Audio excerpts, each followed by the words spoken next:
Hello and welcome. You're watching Peak TV. I am Vedant Agarwal. The big question we are asking this evening, is it the end of the last woman standing against Modi and Amit Shah's BJP?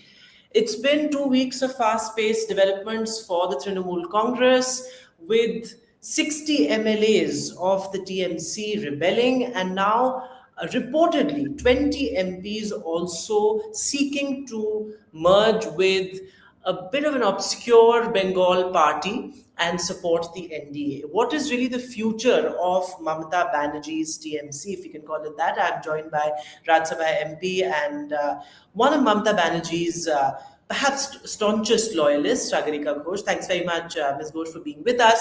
Let me begin by asking you something interesting. There is this video of yours that's now going viral. I'm not sure if you've seen that, but it's actually Mamata Banerjee walking out of one of your shows years ago. And you can see a visibly agitated Didi saying that this audience is planted and this is a left audience, and she is walked out of your show in a different avatar of yours as a journalist. And many people from the right wing are now sort of retweeting and reposting that video to say that it is this temperament of Mamata Banerjee and her intolerance, as it were, that has led to this kind of unraveling of the Trinamool Congress. Thanks very much, Vedant, for having me on your conversation. Uh, that show was done in 2012. She had just become chief minister. She was self-admittedly she called herself a trainee chief minister. It had been years and years of struggle against the mighty left front, which had ruled Bengal for 30 years. One woman had been on the street against the left front, battling it day and night, taking blows to her head, taking blows to her entire body. She had broken bones. She had her head split open. Her comrades were killed. She battled on, and this was in 2011. She won this massive victory, and 30 years of the left front rule in Bengal came to an end. And she says at the time, when we talk about that show, she said, I was a trainee chief minister. She was new. She was not politically sure of herself. You've been battling on the streets decade after decade. Put yourself in her shoes. You do see enemies everywhere. You do see possible conspiracies everywhere. You do see possible sort of traps everywhere. You've come out of struggle. You've come out of situations where your life has been in danger, where your comrades have been in danger. You have lived in that danger situation for decades, and finally, when you come to power, you can't expect to suddenly be all goody two shoes and all very speaking in a very calm and collected way, and having a drawing room conversation. No, she was raw. She had come through struggle, and she admits it herself. And I think that the story I always tell is that her heart broke at that show. Actually, she always told me afterwards, I shouldn't have done that, I wish I hadn't. And after that, we became very good friends. I know that at that time I was a journalist, and she was a politician, and politician and journalist can't be friends, but we became, there was a warmth between us, because I think she felt that she felt regretful about that. And I think that I always draw the parallel that Mamata Banerjee walked out of my show in 2012, and 12 years later, she offered me a Rajya Sabha seat. Yeah. Narendra Modi walked out of Karan Thapar's show after drinking many glasses of water. Did he offer Karan Thapar a Rajya Sabha seat? No. He has ostracized Karan Thapar. He has never given an interview to Karan Thapar. He has become very hostile to Karan Thapar. Mamata Banerjee forgave me, forgave the show. She moved on. Everyone is human. Everyone is allowed to evolve. Everyone is allowed to change over time. You can't expect a completely finished product in 2011 of what she has now today become in 2026, when she's a senior stateswoman and three-time chief minister. So I think at that time, coming out of that struggle, that was her reaction to someone she perceived as part of the left front who she had battled for decades. Yeah. Coming back to Mamata Banerjee and the sense you get from a lot of people close to her and a lot of MPs like yourself is that she's a deeply emotional woman, hypersensitive at times, and that she has made wrong choices as well.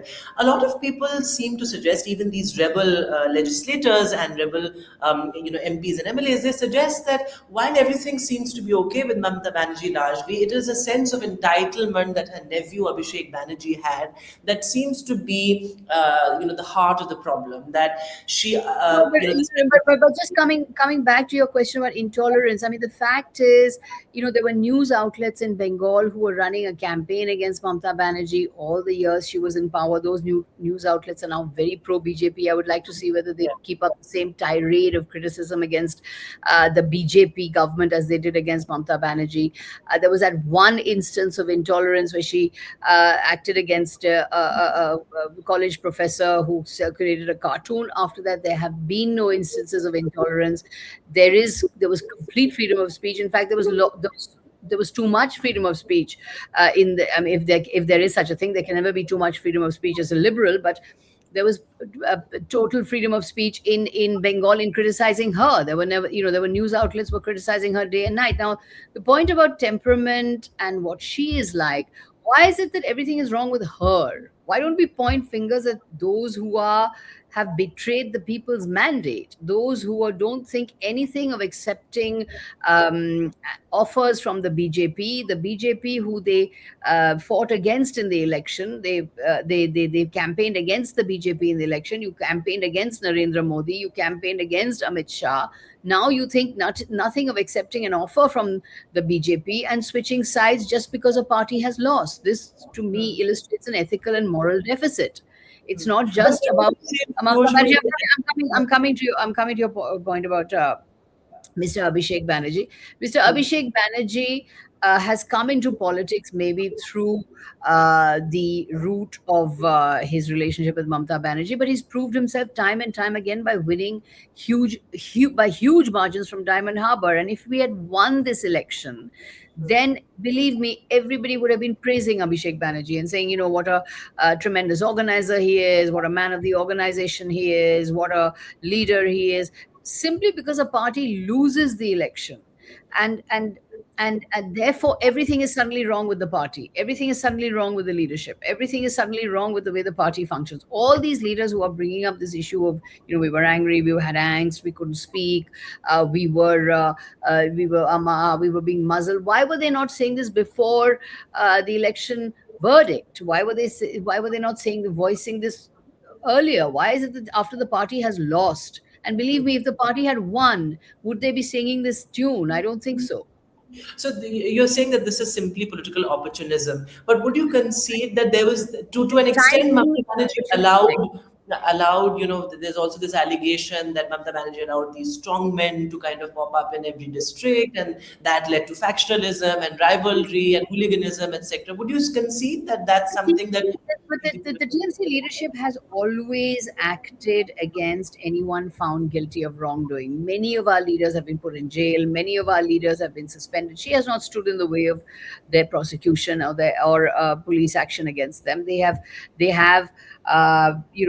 been acted upon by the law enforcement agencies. Many of them, even the Mr. Sudeep Bandyopadhyay, who is today switching to the BJP, he was in jail. So there he was for in a particular scam. So she has never stood in the way of prosecution of any leaders. If there has been wrongdoing, if there has been excesses, we as a party have to introspect. We have to look inward. Yes, we do, and we will, and we are.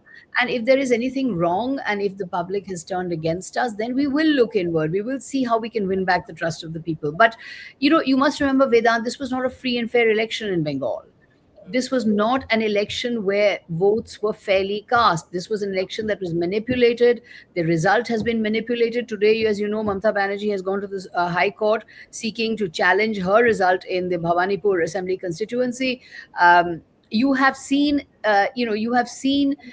constituencies where the margin of deletions is much higher than the margin of victory or loss. So if there have been 70,000 deletions and the margin of victory or loss is just 800, then if just 800 of those 17,000 had voted for the Yeah. the AIGC candidate, the candidate would have been through. So the fact is, 91 lakh deletions, 27 lakh put under this absurd category, logical discrepancy, which was not there in any other state. This election commission was completely partisan. As you know, two officers of the election commission who are doing election duties, they have now been absorbed in the BJP government. One is a chief advisor and one is a chief secretary. So this election in Bengal, or the Bengal Assembly election of 2026, to me does not satisfy the minimum threshold of a free and fair election.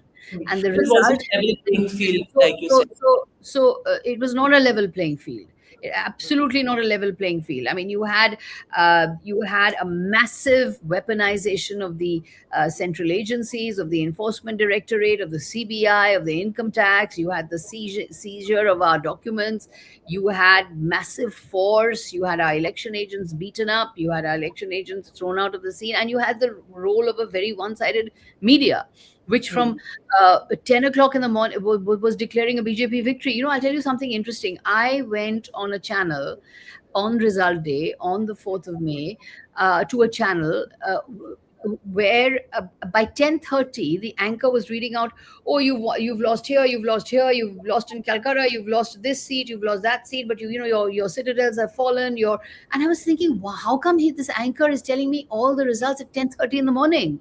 I mean, all Yeah. the machines haven't been opened. All it's still postal ballots. I mean, how come this anchor is reading out an election analysis at 10:30 or 11 a.m. in the morning when Hmm. all the results weren't even out? But what happened is the mainstream media starts flashing, BJP crosses majority mark, BJP forming the government, BJP forming the government. And as the media did that, what the police did, because the screens are everywhere, what the police and the central forces were doing was, oh, it's over, it's over, it's over, done, done, get up, and beating up our election agents and throwing them out of the counting centers and declaring all the marginal seats for the BJP, saying, "Dekho, media dikha rahi hai, BJP jeet gayi hai." So Yeah. what happens is the media ecosystem exerts a very pernicious influence on the counting process. So the counting process That gets point, affected. it's a fair point that It was not a we free got. and fair election, is what I'm saying. It was not a free and fair election. So, in this non-free and fair election, the people Hmm. who are now choosing to leave the TMC in these difficult times, I would say, are showing a lack of moral courage, a lack of character, and a lack of spine. Because this is the time when we have to stand up against wrongdoing, and we have to stand up against the assault on democracy that the BJP, I understand the point, but Modi, BJP is this doing.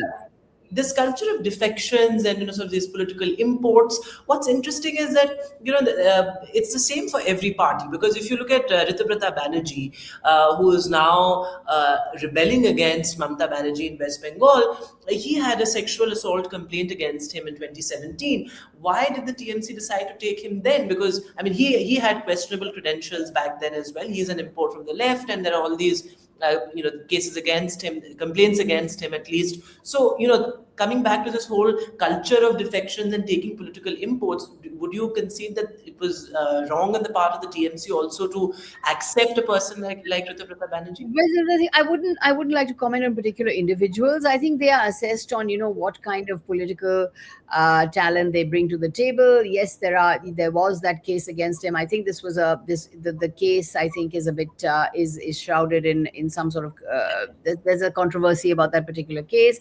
In any case, the leadership decided to take him on. My point is simple, that the fact is that these candidates were taken by the TMC. They were given a chance. Rita Brata was given a term in the Rajya Sabha. He was my Rajya Sabha colleague, and he was given huge opportunities to speak. He was given a platform in the Rajya Sabha. He was then given a ticket to contest the Vidhan Sabha elections in Bengal. So it's not as if the party did not give these people opportunities. They're all three-time four. The Lok Sabha MPs are three-time, four-time MPs.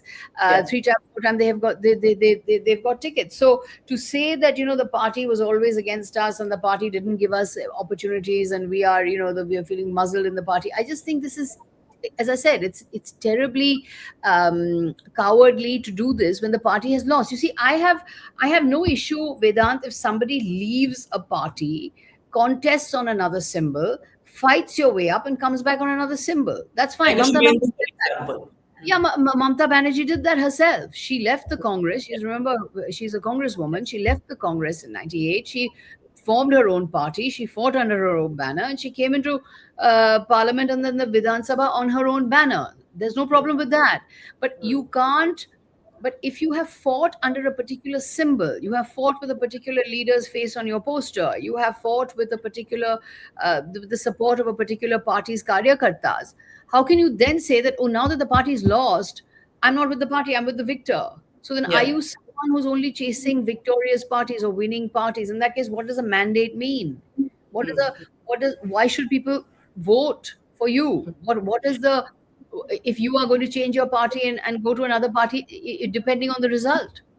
Yeah. So, In fact, so, you've so moved the speaker also, Ms. Ghosh, and you have said that this is unconstitutional for the 20 it's MPs to unconstitutional. It is merge with the. unconstitutional. And again, this is a bit of a, I mean, the law there is slightly murky. We don't know because, I mean, No, very nothing has clear. been done about the seven MPs who have just joined the BJP. They've also technically merged with the BJP, and Nothing has been done. In fact, this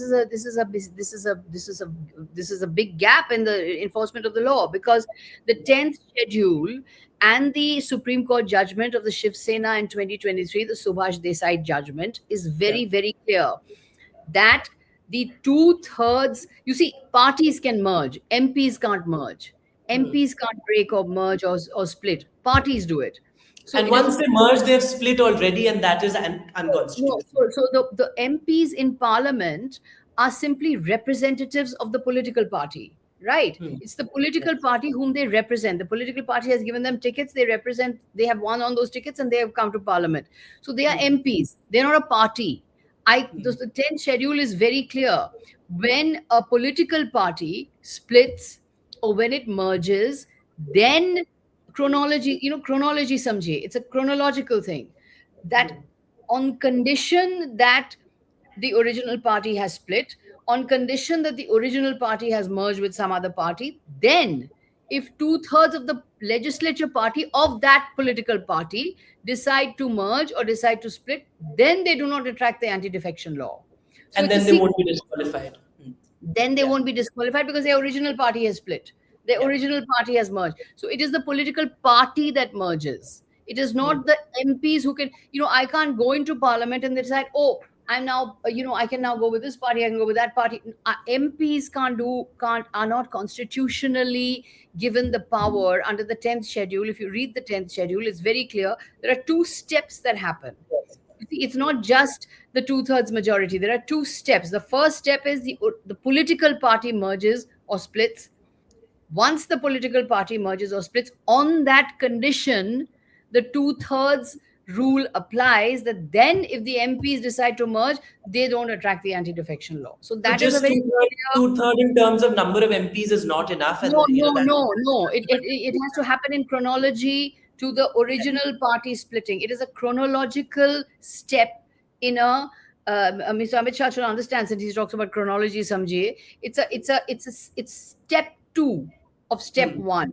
Step one is the political. What happens to the political party? Step two is then the two-thirds issue in parliament. Is then But the two-thirds. as things stand, do you think that this rebel faction, I'm not even sure if we can call this a rebel faction, but would these 20 MPs and the 60 MLAs, would they go to the election commission and claim that we are the real TMC? Do you see such a situation panning out? Because so far they've just said that we are merging, and the 60 MLAs have said that we are okay with having Mamata Banerjee as our political advisor. So, it doesn't seem like there could be a situation perhaps where they could claim that we are the real TMC.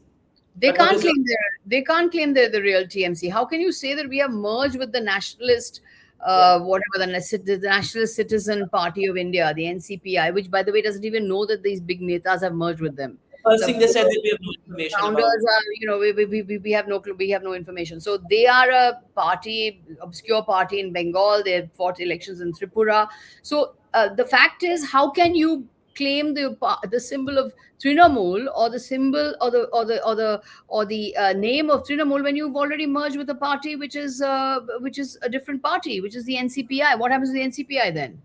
You can't be NCPI and Trinamool. Yeah. obviously those who have merged with the NCPI cannot now claim the symbol of the Trinamool. They cannot claim the name of Trinamool. This has been said by even very senior lawyers. There's a Hmm. very senior lawyer who's a BJP leaning lawyer. He's a BJP lawyer. Who also has said this, that you can't claim to be the Trinamool, you have merged with another party. Now the rebels in the legislature, in the Vidhan Sabha are saying something completely different. They're not even saying that there is different party. They're saying we're still under Mamata Banerjee. Yeah. So, Yeah. so then that means that they haven't left the Trinamool. So, these matters will be a matter of the courts to decide. The speaker will decide, but the speaker has now decided that he will meet everybody and decide and decide. But clearly, the legal opinion is absolutely clear that if you've merged with another party, you can't claim the symbol of your original party. I mean, that stands to reason, right? If the merger is approved, Ms. Ghosh, which seems likely because, like I said earlier, nothing was done in the case of seven ARC MPs merging with the. They have merged. That is, you have merged with a particular party and said that we are now with this particular party, Hmm. right? The NCPI party. Now Yeah. you actually can't do that. You Hmm. can't do that. But Yeah. since, as you rightly say, that as I said, according to the 10th schedule, you can't do that. MPs can't merge. Parties merge. Yeah. Parties split and parties merge. MPs can't split. MPs can't But merge. keeping the nuance aside, because like I said, that That in is all the reality, the ARP merger will be approved. has been the process is the punishment. You see, this will go to court, it'll be challenged, the speaker will sit over it, and by the time we reach a solution, it'll be 2029 Yeah. when there'll be general elections. So I In think that that case, what is the Mamata Banerjee TMC's, or what is Didi's plan, given the fact that you're staring at a situation where 20 of your MPs will now be with the NDA, and we're soon going to have the Parliament session as well, so we'll see how that plays out. But what is Mamata Banerjee's plan? If the situation pans out the way the rebels have thought it will. situation pans out the way I mean, we still have 17 members, we still have 17 MPs, we have 10 in the Rajya Sabha, and we may have, we have 9 or 10 in the Rajya Sabha, and we have 8 in the Lok Sabha. So we already have. So we are a bloc. We are the original Trinamool Congress. Mamata Banerjee is the Trinamool Congress. Trinamool Congress is Mamata Banerjee. This is a party built by her. It is founded by her. It is established by her. She has created this real party. This is not some shell party, some NCPI where these rebels are seeking refuge. This is a real political party founded by Mamata Banerjee. This is Mamata Banerjee's party. The Trinamool Congress is Mamata Banerjee's party. There's no two ways about that. So we are the Trinamool Congress. We will function as a Trinamool Congress. We are an integral member of the India Alliance. Yeah. We will work with the India Alliance. This new party, this merged party, this illegal unconstitutional merged party, it is an illegal bloc anyway according to the constitution, unconstitutional bloc. They have already sworn allegiance to the BJP and to Narendra Modi. They have said Narendra Modi and Amit Shah Yeah. are leaders. So they will be aligned with the government. We are very, Didi is very clear. If anybody wants to go, please go. This is a necessary process of cleansing. Let the people who are the opportunists, who are the turncoats, who are the traitors, let them go, and let the It party will be have made. very real ramifications, Ms. Ghosh, on the parliament as well. Given the kind of, I mean, whether it's a fee limitation bill or one nation, one election, I mean, they would be able But to. Vedant, that's exactly why the BJP is breaking opposition parties. The BJP did not get a majority in the elections of 2024. Janadesh kya tha? What was the adesh of the people? What was the verdict of the people? The people spoke in 2024, right? And the people said the BJP does not have a majority. It is a minority government. At the moment, it is propped up by Chandrababu Naidu and Nitish Kumar. 16 from Chandrababu Naidu, 12 from Nitish Kumar, and now 20 from this NCPI. It's the It second was, largest which is the kind second of largest. bloc. I mean, a theater of the absurd, theater of the farcical. This party, which is not even in parliament, it doesn't have a single member of parliament. Suddenly, it's this largest constituent of the NDA. How Yeah. farcical can you get? Uh, and and they don't even know it. The founders of this party don't even know. that they are the single largest party in the NDA, or they have no information. I mean, it's theater of the absurd. 2026 will go down as a chapter of, honestly, of undemocratic farce in the history of Indian democracy. But the point is that they did not get a majority in 2024. Now they want to push through the delimitation bill. Now, why do you want to push through the delimitation? Nothing to do with women's reservation. We are fully in support of women's reservation. Please bring women's reservation now. Please bring it in the 543 member house. We are ready to support it right now. But why are you linking it to the delimitation bill, which is going to take the number of parliamentarians up to 850? Can you Right. imagine 850 members of parliament? It's already cost 43 lakhs for a single for the exchequer to support a single member of parliament for a single year. Now, for 800 members of parliament, that's 300 crores a year to support one member of parliament, to support 850 parliamentarians. Is the exchequer going to be able to take that kind of So you're essentially saying the NDA is kind of creating this artificial that majority. Yeah. that is the cost of, to the citizens is another point. I'm just saying that the BJP is desperately trying to create an artificial majority in the Lok Sabha. It is an unconstitutional and non-democratic way when the people have not given you a majority. The people Okay. did not give you a majority in 2024. The people voted for a strong opposition. They voted for a minority. They brought the BJP down to size. What were they saying? Up ki bar, 400 par, etc. They came down to 240.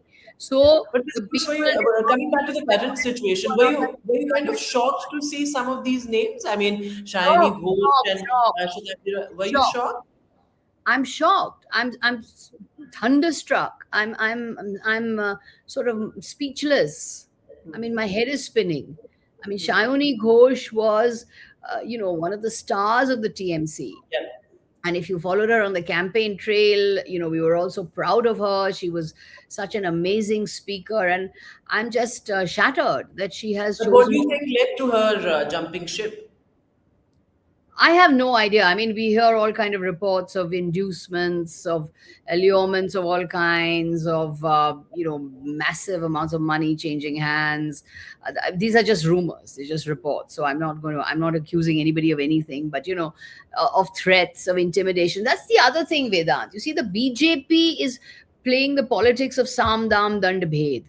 I mean, you are playing the politics of coercion, of intimidation, of threat, of holding out inducements. I'm not saying that any kind of money changed hands for anybody. I just want to, if that came across, I don't want to say that at all. I'm not saying that's happened, but those are reports. Those are reports that all kinds of allurements have been handed out. It is extremely unfortunate that my colleague in the Rajya Sabha, Sushmita Dev, who I know personally, she was my colleague in the Rajya Sabha. She has chosen to jump ship, and she comes from a very old Congress family. As you know, her father was the Congress veteran, Mr. Santosh Mohan Dev. She has now chosen. So it is extremely unfortunate that this is happening. It is very distressing. I'm really speechless at the fact that these are choosing to go. And I think that the BJP is playing as I said, of Samdam. That look at the way the BJP is treating the opposition in Bengal. You have seen some leaders from different areas who have been handcuffed. They have been bound at the waist through ropes. They've been dragged through the streets. Please let the law work. Let law enforcement work against those who have done wrong. There's no problem with that. But why do you want to create this culture of torment and attacking the opposition, which has never been seen before in Bengal? We have never Many seen would say that this is a culture whose seeds were sown by the TMC. I mean, of course, we recently saw that video of the man being paraded, and this man being raided, and he was hiding under a pile of saris, and this whole thing about cut money. So, do you think that the TMC and the TMC, the state power, in a There was sense, also never this allowed kind a of lot of these elements to prosper? there was never this kind of violence against the opposition in Bengal, Vedant. It has never happened. When the left was defeated Mamata Banerjee ordered Rabindra Sangeet to be played on the loudspeaker. There's a photograph of Mamata Banerjee welcoming Buddhadev Bhattacharya to a seat at her, at her swearing in. There's of treating him with respect. The left leaders were not paraded on the street in shorts and dragged by the through ropes and handcuffed. I mean, why are you assaulting somebody's self-respect? I mean, the fact is, the law must proceed according to the law. Yes, if they have done wrong, please act against them. Nobody's saying that. But democracies are based on rule of law. Democracies are based on constitutional values, not on this kind of violence and torture and torment, throwing eggs, Yeah, throwing stones. There was a stone thrown at Abhishek Banerjee, which if yeah, he hadn't, it was a rock which was hurled. I mean, if he hadn't been wearing a helmet, it could have resulted in a mortal injury. So, is yeah. this the way the BJP wants to do politics in Bengal? Yeah. As we end, Ms. Ghosh, also a lot, some political analysts point out that because the TMC was not built on an ideology, it was always built around the charisma of one leader, and then of course state power. Mamata Banerjee has been in power, was in power for 3 terms, and when all of that collapsed, this was bound to happen because there was no ideology or nothing larger kind of keeping the flock together. Would you agree with that No, critique of the not at TMC? all. Not at all. I think it's Especially very when strong. dynasty comes into the picture, because what we saw with Uddhav Thackeray and his Shiv Sena, and then the Pawars and the NCP. So, would you also say that as soon as dynasty comes into the picture, there's this feeling that whether it's Shubhendu, or then of course people like Shayani Ghosh and Sushmita Dev who have ambitions, and then they feel that there's no place for us because this one family that will be promoted. I don't think that's true in the Trinamool at all. First of all, I think there is an ideology, the ideology of Mahamati Manush, which is a kind of rooted liberalism, a rooted constitutionalism, and a rooted welfareism. It's a grassroots ideology, an ideology of the grassroots. Right. Mamata Banerjee has always upheld pluralism. She has a wonderfully pithy line, which I always quote about secularism, dharmo jar jar utsav shobar. Everybody has their own personal religion, but we celebrate festivals together. You know how well we celebrate Christmas in Park Street. We have Eid. We have Durga Puja. Durga Puja in Bengal has won the UNESCO award for Yes. intangible heritage of humanity.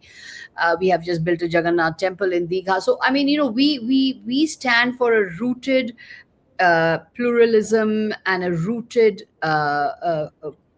liberalism, I would say. The representation of women. I think that is a fundamental part of our ideology. Before the split, the Trinamool Congress was 38% women in the Lok Sabha, 45% women in the Rajya Sabha, far in excess of the 33% in the women's reservation bill. We don't need legislation to represent women, and not only women in terms of representation, but fielding very visible, articulate, and socially sort of socially grassroots women to positions of power. That has been Mamata Banerjee's agenda. It's almost a woman's revolution that she has brought into the Trinamool Congress. There are people like so many women leaders in the Lok Sabha, so many leaders in the Rajya Sabha. When you think about the Trinamool Congress, you think about very strong women with Women. agency. Mm. So women, openness to the LGBTQ, openness to all minorities, all strata of society. So I would say a rooted welfareism and liberalism. We've had a very open, liberal-minded finance minister for many years. Mr. Amit Mitra was Secretary General of the FICCI. He was succeeded by Chandrima Bhattacharya. She's also, there's a lot that is not known about Bengal. Lot that is not known about Bengal. We are this You year the would say that there is no space for ambitious women, ambitious people in there general, is not because a space for there's one ambitious place people. where power is concentrated. There is no. Where is this one family? It's Mamata Banerjee with a galaxy of leaders. All the leaders I'm mentioning in the Lok Sabha, all the leaders I'm mentioning in the Rajya Sabha, none of them are family. We had, Miss Kakoli Ghosh Dastidar was the chief whip. The Miss Shatabdi Ray was the deputy leader. I am the deputy leader in the Rajya Sabha. We have Ms. Mahua Moitra in a leadership position in Bengal. We have very senior ministers in the Bengal cabinet, Shashi Panja, Chandrima Bhattacharya, these were all senior ministers in the cabinet. The mayor of Kolkata, none of this was given to, these are not all family members. Yeah. Yes, Mr. Abhishek Banerjee joined politics uh, through his connection with Mamata Banerjee initially, but then has proved himself as a organization person and as a seriously and as a very serious politician. And I think he has, honestly, if the Trinamool had won this election, who was the star campaigner of the Trinamool during the election, during the 2026 election? It was Shayoni Ghosh. She was not part of the family. It was many others. Mahua Moitra, she's not part of the family. These are all stars of the Trinamool Congress. So the fact to say that it's a family, there's any kind of family based thing happening in the Trinamool Congress, I don't think so at all. I don't think so at all. The fact is that if the party had won, all of this would be out of the window. Yeah. All of this would be out of the window. Nobody would be saying anything. But as I say, success has many fathers, failure is an orphan. So Okay. if you lose, everything is wrong with you. You've got no ideology. You have family. You're autocratic. You're Yeah. temperamental. If you had won, you would be the flavor of the season, and you're a successful political formation, and you have wonderful organization, and you have a charismatic leader. So I don't think this works. I think Mamata Banerjee is a fighter. She's a remarkable politician. I say this as a journalist as well, someone who's observed, who's been a political journalist for 35 years. I have observed politicians. I've written two biographies of two prime Yes. ministers. I'm writing my third biography of a third prime minister. I can't tell you who that is, but so I've seen observed politicians, and the most successful politicians are the politicians who have a story to tell, who have a life story. And Mamata Banerjee has a remarkable life story. Yes. She's come And, from no family, and taking she's cue come from from. that, taking cue from that, Ms. Ghosh, you spoke about Mamata Banerjee being a congresswoman, and there's all this talk, and this is my last question to you. There's all this talk about this Akhand Congress, and Sharad Pawar and Mamata Banerjee returning to the Congress fold. What do you think of that idea, and is that something? I mean, you are one of the I wrote an few article. national faces still standing by Mamata Banerjee. So, are you? Always, always. The I, idea of there's, I it, know. is she returning to the Congress or Mamata Banerjee returning to the Congress? I wrote an article once where I said the force that can take on the Sangh Parivar is a united Congress Parivar. Because if you think Okay. about it, all these leaders, whether it's Mamata Banerjee, whether it's Sharad Pawar, whether it is Mr. Jagan Mohan Reddy, son of Mr. YSR Reddy, I mean YS Rajshekar Reddy, these are all stalwarts of the Congress. They're all stalwarts of the Congress, and I think that's happening in a very rejuvenated India alliance. As you know, we had a very successful meeting on Monday. We are Would you call committed. it successful though? I mean, Arvind Kejriwal wasn't present at the meeting, and that was No, I something. mean, we may have state level differences, but we're all together as a united front against the BJP. Yes, there are state level issues. We fought the Congress in Yes. Bengal. The left and the Congress fight each other in All the Kerala, time. but we are all together. We are all together at the national level. And we are going to work in close coordination. The India alliance has never been more united and has never looked stronger. And The possibility of Mamata Banerjee coming back to the Congress is you're not that ruling that out. that is baseless. That is baseless. There is no such issue. There's no such possibility at all. That is Okay. absolutely baseless. But the India alliance is going to work very closely and very strongly together, and I think that was clear at the meeting. All right, Ms. Sagarika Ghosh, thanks very much for speaking to us. Always a pleasure talking to you. Thank you. Pleasure. Thank you so much.